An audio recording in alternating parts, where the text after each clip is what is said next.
Hello friends, welcome to my channel spoken English class. তো আমরা আমাদের ডেলি লাইফে এই ধরনের সেন্টেন্স তো আমরা প্রায় ইউজ করে থাকি। যেমন, তুমি আমাকে অকারণে সন্দেহ করছো, সে আমাকে অকারণে বকাবকি করছে, তুমি আমাকে অকারণে ভুল বুঝছো, সে অকারণে মিথ্যা কথা বলে। তো অকারণে এই কথাটির জন্য আমরা ইংরেজিতে ব্যবহার করব ফর নো রিজন। তো পুরো সেন্টেন্সটি গঠন করার স্ট্রাকচার হবে sentence and then for no reason. তো আরও ভালোভাবে বোঝার জন্য এবার আমরা কিছু এক্সাম্পল দেখে নেব।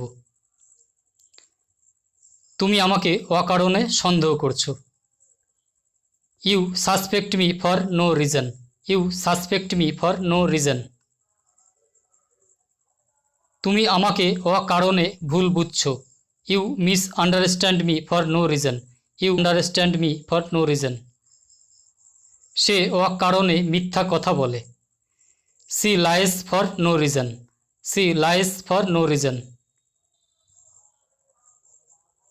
অকারণে এত চিন্তা করো না, don't worry so much for no reason, don't worry so much for no reason. সে প্রায়ই অকারণে রেগে যায়, he often gets angry for no reason, he often gets angry for no reason. অকারণে কারোর সাথে ঝগড়া করো না। তো এই সেন্টেন্সের ইংলিশ মিনিং কী হবে তোমরা অবশ্যই কমেন্ট বক্সে কমেন্ট করে জানাবে। ধন্যবাদ।